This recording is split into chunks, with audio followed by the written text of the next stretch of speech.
राजकुमारी जानती थी कि वो खूनी चुड़ैलों के क्षेत्र जंगल के बीच में प्रवेश करके एक बड़ा जोखिम ले रही थी, लेकिन उसके पास कोई विकल्प नहीं था।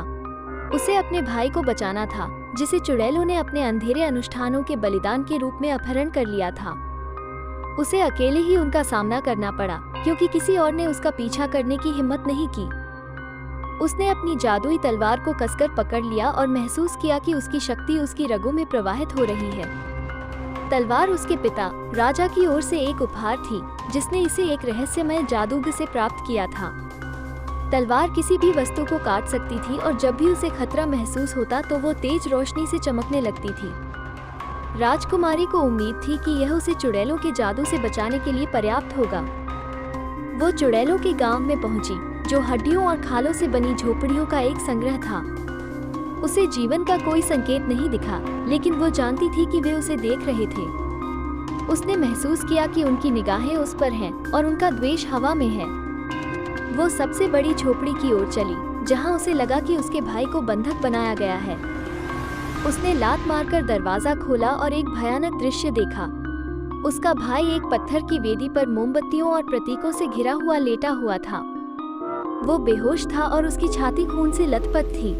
उसके ऊपर चुड़ैलों की सरदार, पीली त्वचा और काले बालों वाली एक लंबी महिला खड़ी थी। वो एक खंजर पकड़े हुए थी, उसे उसके दिल में उतारने के लिए तैयार थी। उसने राजकुमारी की ओर देखा और बुरी तरह मुस्कुराई। अच्छा, अच्छा, अच्छा, हमारे पास यहाँ क्या है?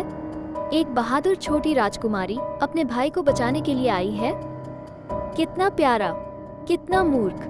क्या तुम सच में सोचते हो कि तुम मुझे रोक सकते हो? मेरे पास वन हृदय की शक्ति है प्राचीन देवताओं के। तुम एक नश्वर, एक कीड़ा के अलावा और कुछ नहीं हो, और तुम उसी की तरह मर जाओगे। चुड़ैल ने अपना हाथ उठाया और काली ऊर्जा का एक झोंका राजकुमारी की ओर उड़ गया। राजकुमारी चकमा खा गई और अपनी तलवार चुड़ैल पर घुमा दी। चुड़ैल ने अपने खंजर से रास्ता रोक दिया और चिंगारियां उड़ गई।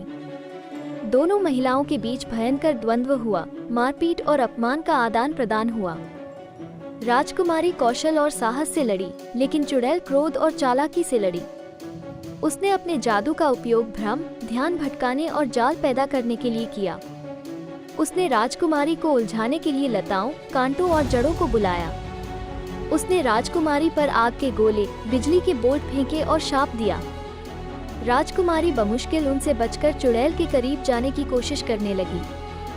वो जानती थी कि उसे लड़ाई जल्दी खत्म करनी होगी, इससे पहले कि चुड़ैल उसके भाई की जीवन शक्ति खत्म कर दे। उसने एक खुला स्थान देखा और चुड़ैल पर झपट पड़ी। चुड़ैल ने टाल मटोल की और राजकुमारी के पेट में लात मार दी। राजकुमारी पीछे गिर गई और उसकी तलवार गिर गई। चुड़ैल हंसी और अंतिम बार के लिए अपना खंजर उठाया। अलविदा राजकुमारी, परलोक में अपने भाई को नमस्ते कहो। चुड़ैल ने अपना खंजर नीचे गिरा दिया, लेकिन राजकुमारी लुढ़क गई। उसने अपनी तलवार उठाई और चुड़ैल की छाती में घोंप दी। चुड़ैल हाँफने लगी और उसने अपना खंजर नीचे गिरा दिया। उसने अविश्वास और भय से राजकुमारी की ओर देखा। कैसे? तुमने कैसे? राजकुमारी मुस्कुराई और चुड़ैल के कान में फुसफुसाई। मेरी तलवार जादुई है, याद है? ये किसी भी चीज को काट सकती है, यहाँ तक कि आपके जादू को भी, यहाँ तक कि आपके दिल को भी।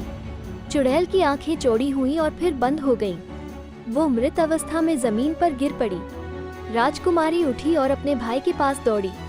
उसने उसे बांधने वाली रस्सियां काट दी और उसकी नाड़ी की जांच की। वो अभी भी जीवित था, लेकिन मुश्किल से। उसने उसे उठाया और झोपड़ी से बाहर ले गई। उसने अन्य चुड़ैलों को देखा जो बाहर इकट्ठी हुई थी।